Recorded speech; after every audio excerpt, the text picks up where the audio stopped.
¿Qué tal amigos? ¿Cómo están ustedes? Espero que estén excelente el día de hoy. Señores, en esta oportunidad les voy a mostrar a continuación una entrevista que tuvo Tucker Carlson con nada más y nada menos que Steve Bannon. Steve Bannon, ya sabrán de quién estamos hablando, sobre lo que está pasando en Irlanda.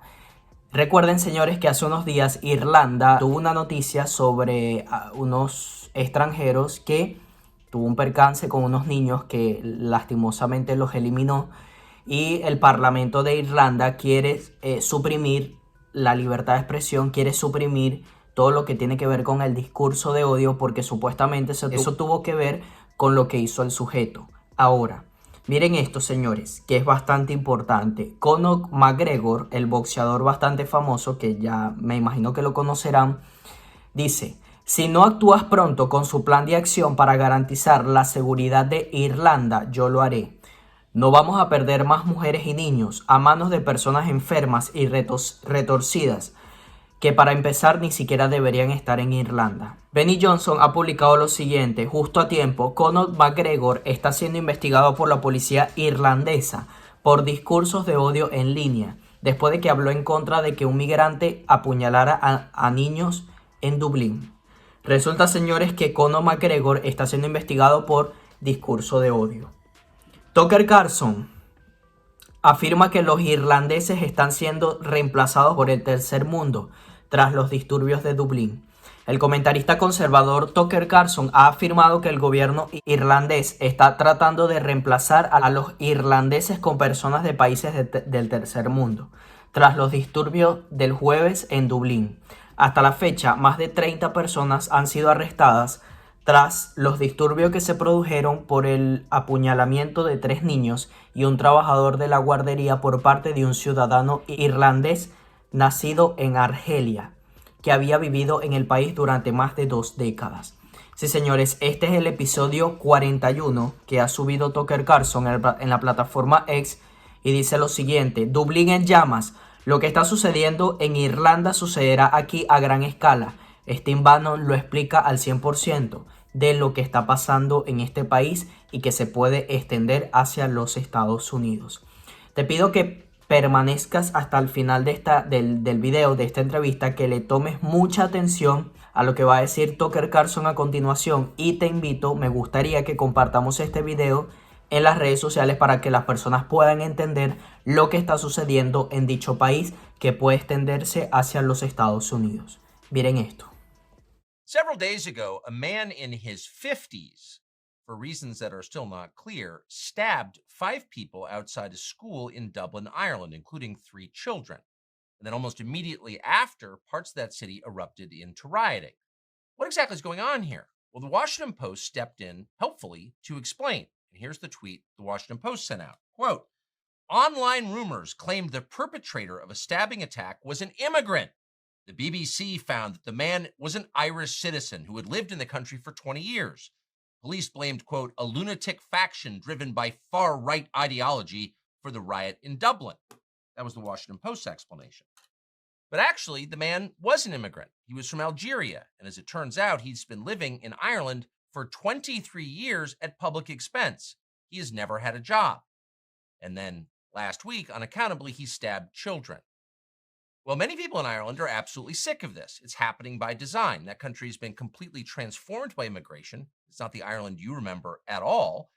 And going forward, anyone who complains about that or questions government policy will be guilty of a felony. The new hate speech laws are coming to Ireland. No complaining about it. And of course, it's not just Ireland, it's across the West. What does this mean? What is happening here? And what's the right response to it? We thought it'd be worth talking to Steve Bannon. He's the host of War Room, an old friend of ours. It's his birthday today, by the way. Happy birthday, Steve. Thank you, Tucker. So it seems like Ireland's, of course, a small country, an island in Western Europe, but it seems like this is kind of almost a metaphor for what's happening across the West. What do you make of the rioting there and the government's response to it? Well, look, you've been to Hungary. You know, Viktor Orban has led this fight for years and has tried to get his country, the sovereignty of it, to stay away from what's happening in Germany and places like Ireland. Ireland's probably one of the worst, if not the worst, because the political class has totally sold out the people. They've had, I think, 125,000 immigrants in the last year. That is the same equivalent if all of Joe Biden's 9 million illegal alien invaders here in our country all came within 1 year. That's the impact it's had on Ireland. And they're all on the public dole. There's been 100,000 Ukrainians in 18 months or 20 months since the war started. 100,000 Ukrainians all on the public dole, all paid for out of the Irish budget. Now, some of that money is given by the EU, but the Irish politicians are by far the worst that are bought off by the EU. They're the biggest globalists. They've sold out the sovereignty of the Irish. And you're seeing a natural blowback, and you're really seeing it among working class people in the cities, Irish nationals, Irish citizens, whose family have been there for generations and generations and generations and have nothing to show for it, and also in the rural communities. So Ireland is a powder keg. And I think what you saw the other day in the response by the Garda, the response by the authorities was immediately to go after Conor McGregor and other folks who were saying, hey, we need to address this. We need your proclamations are no longer good enough. We need to see a plan of action because there's been enough of these immigrants attacks on citizens, including a year ago where there was, I think, a murder of a school teacher by an immigrant. So the Irish people, I think, have had a belly full of it. But you're seeing this is across the West. And it started with a mass immigration in the 60s and 70s, but really been picked up since the Syrian civil war and what the Germans did back in 2014. So the Irish government is trying to replace the population of Ireland with people from the third world, obviously. But why? What's the justification for that? Ireland was never a colonial power. These are not people they once ruled coming back to the mother country. The same people have lived in Ireland for thousands of years. They have a native population and they're being replaced. Why would someone want to do that, do you think? I think you're seeing this because the political class is very tied to Brussels. The political class, and there's really no true opposition party when you think from a populist nationalist perspective. They've got a couple of small parties that are starting to grow. Of course, you got Sinn Féin, who's the political arm, or the IRA, who are more and more taking on a nationalistic bent. You've got a couple of small parties. One's kind of Trump-inspired to combat this. But I think these people are seeing, and look, you talk about the great replacement theory and people, people get very upset when you talk about it, but you just look at the math. This has happened across Europe. It's happened in Germany. This is why Orban has been so singled out. This is why, quite frankly, Giorgia Meloni, who, was a person who we supported a lot when she got in there because the EU was going to cut Italy off for money, really backed off a lot on this immigration policy. The Germans and the people in Brussels, the party of Davos, just doesn't think the working class European population is very controllable. They think they're dangerous. They think they're the cause of these world wars in World War I and World War II. And so they've always been, they've tried to control them every way possible. Now they're using immigration. And Ireland is one of the worst examples, and that's why it's a powder keg. It does seem like there's race hate at the bottom of it. I can't think of a better explanation. I mean, there have been wars in Africa, sort of every week for my entire life, and no one's saying we've got too many Africans in Nigeria, let's replace them with Indians or something. No one would even think to say that. But poor Ireland, which didn't really do anything wrong on the world stage that I'm aware of, in 100 years, there'll be, a minority of Irish people in Ireland. That's a big change, and it's on purpose. How could anyone read that as anything but an expression of hate? You're right. Contempt for their working class, of Ireland. This is why, Tucker, I think they're cracking down so hard. You've seen what they've tried to do to Viktor Orban, who's kind of become the leader of this, the political and public intellectual leader of this. They've tried to isolate him for years, although he's been right about the Ukraine war. He's been right about what happened in Germany in 2014, about the sovereignty of his country and the sovereignty of his people. But in Ireland, they've taken it to a next level. I mean, they immediately came out, and they're prosecuting right now, I should say, investigating Conor McGregor for hate speech, for some tweets he put out and a couple of statements he made. The Garda came out and they've arrested 30 people, and their whole focus is on the prosecution of the people that stood up to this and the people that, quite frankly, were angry about it. The entire focus has been going after the population and to try to cow them, to try to say, no, if you stand up to this, you stand up to the political class, if you have an opinion, right, which, you should have a free speech, but if you have an opinion, that's going to be hate speech. And that hate speech law has many years in prison associated with it. So they have cracked down not on immigration crime, not on the homelessness situation, the lawlessness, the breakdown of law and order. They have focused on the Irish people to really put their focus on. And look who's doing it. I mean, the head of the Irish government and the chief of police. If a government makes it a crime to criticize that government's policies, then it's not by definition a free country, is it? I think you're absolutely correct, and I think you're seeing that here in the United States. I mean, as you know, I mean, you're hounded all the time. If you have a different opinion from the state, right, they're trying to criminalize that, and they're doing that, trying to do that every day here in the United States. It's one of the reasons that if they can't criminalize it to actually use the courts and the police state like the FBI to come after you, they'll basically partner with big tech to either deplatform you or to other you. We're seeing this here in the United States.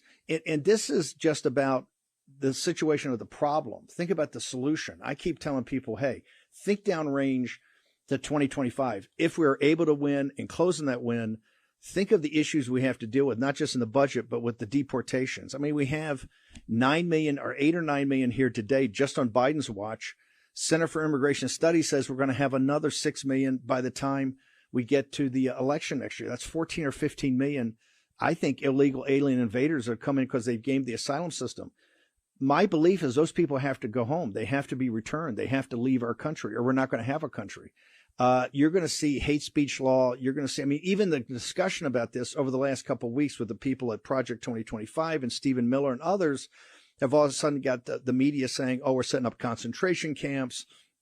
This is going to be worse than the Japanese in World War II, all of that. And that's just even mentioning the concept of it. So the issue of how it happened, and it's happening every day in the country, is bad enough. And if you stand up to it, you know, you're called a nativist, a xenophobe, a racist, you know, a domestic terrorist, a violent extremist. But if you even start to bring up what's going to happen for a solution, like in Midtown Manhattan, where you have to empty out the Roosevelt Hotel and those folks have to go home, it's going to get 10 times worse. And so I hope people that watch your show appreciate the fact, particularly maybe people that are not that political, that we're going to have, and not just turbulence, we're going to have a firestorm in this country that is going to pale in comparison, I think, to what you saw in Ireland last week. So, I mean, if you're born in a country where your ancestors were also born and you've paid your taxes and obeyed the laws and participated in civic life, voted, volunteered, sent your kids to school, supported the schools, I think it's fair to call it your country, right? And if your government, which hates you, lets in tens of millions of people illegally and then pays for their lives, it's fair to say your country's being stolen from you. I don't, is it not, or am I missing something? I don't think these are just like semantic questions. These are like deep questions of principle. I mean, isn't that fair to say? I think it's a question of principle. I also think you gave a speech the other day that said, hey, it's just kind of common sense. People just trust your gut. People know that something's quite wrong here in the country and throughout many countries of the world. This is what you just laid out is pretty common sense.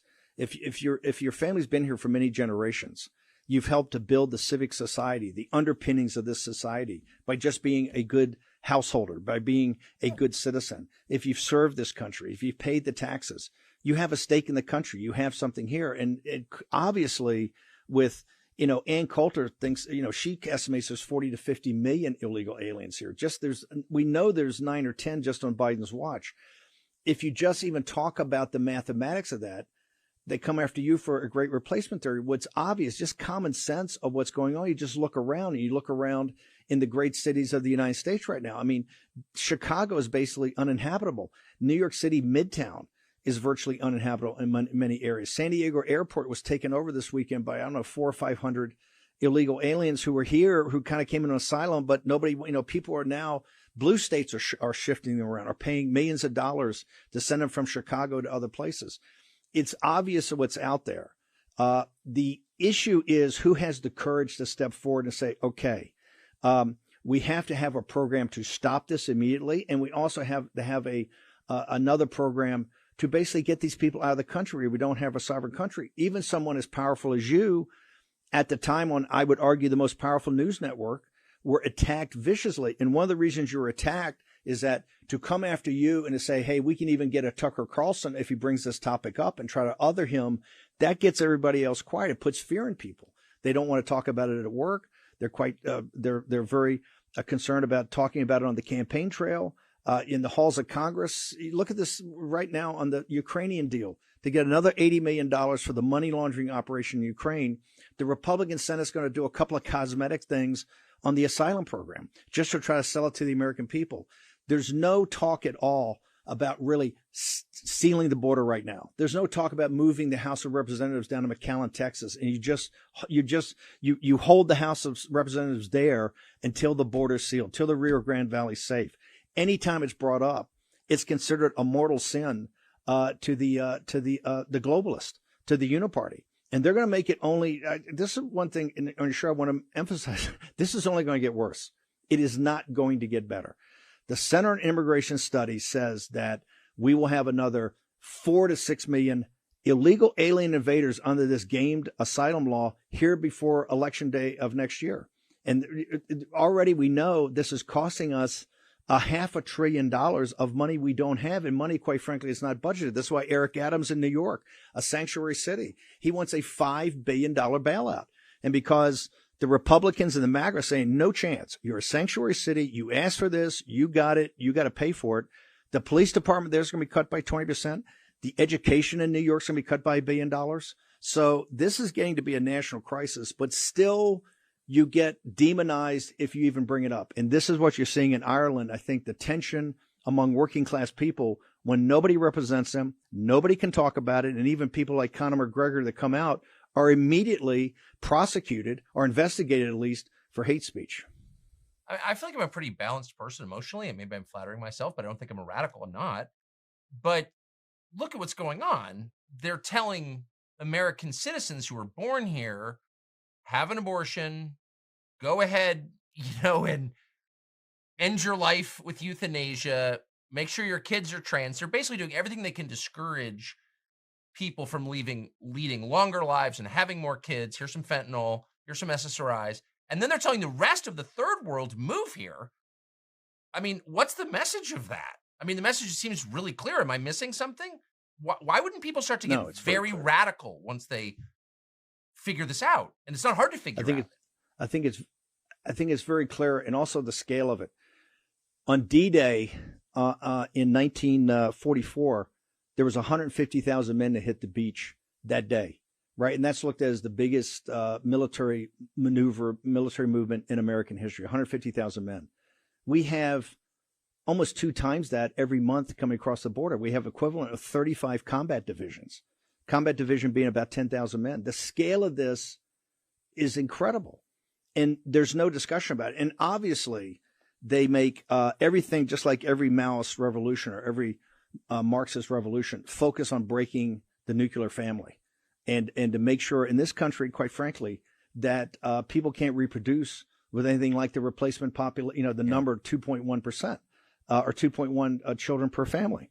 And they not just welcome in, they have created a system, and they gamed an entire asylum system, which was set up to prevent this, that you just because of economic necessity are wanting a better life, which are wonderful things. And I don't blame the people coming up.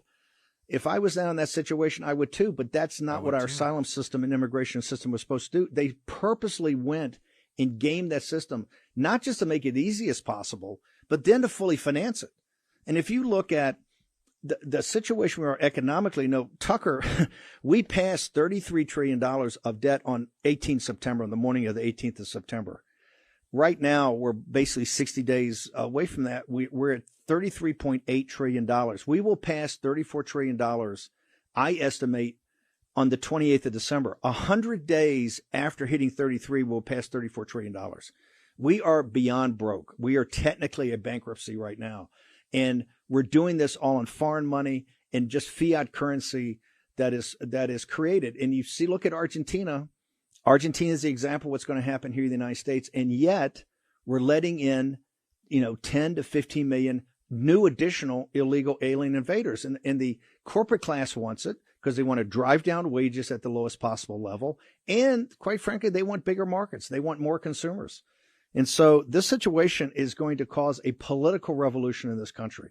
This has been lingering out there and talked about. It was part of Trump's rise in 2016. But the issue is 5 times worse today, both on the immigration part of it and the financial part of it. And so this is going to come to a head, not just in the 24 campaign.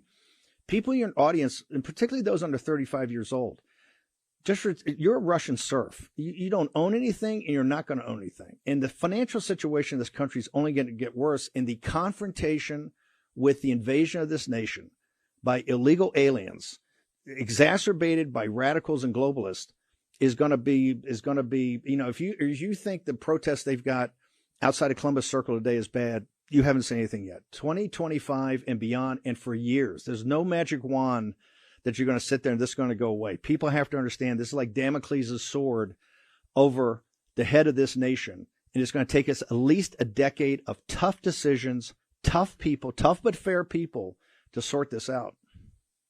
I mean, at some point, again, you just worry about unrest because they've kind of kept the lid on this by, threatening to arrest people, I suppose, but mostly by calling them white supremacists or anti-Semites or whatever. And at a certain point, people are going to say, well, I'm actually not those things at all. And you're not going to intimidate me anymore. And you're wrecking my country and you're attacking me for being white. And why would I put up with that? And they're going to get radical. Like, why would that not happen?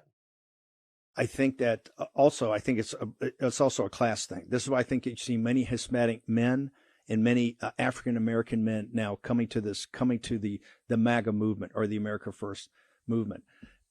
One of the things that hasn't worked, they have demonized Trump and demonized this movement, is that we're trying to take democracy away. You're a fascist. I'm a fascist. We're the leaders of a new fascist program. Trying to take democracy when people away look at themselves by listening to what the population wants. I love that.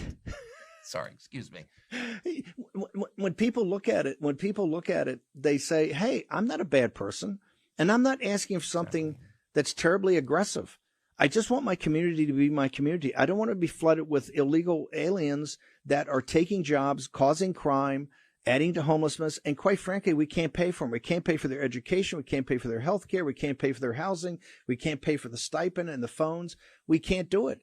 And people look and say, hey, they're calling me a fascist every day. They're calling Tucker Carlson and Donald Trump and Steve Bannon and many, many others leaders of a fascist movement. Well, I don't feel like a fascist. I feel like it's common sense. I think that's the power of your speech the other day. You said, hey, just look around.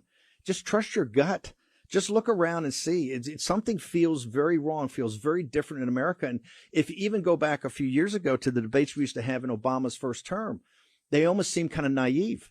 They seem very, Obamacare, and the scale of the problem's gone up. The complexity of the problem's gone up. And the viciousness of, I think, it's like the Bourbon aristocrats in pre-revolutionary France. They said, they didn't know anything and they didn't learn anything, right? That's the kind of uniparty public intellectual and the elites we have. They're dug in. And I don't think it's working. I think you're seeing that in the polling numbers. I also think you're seeing it in just culture.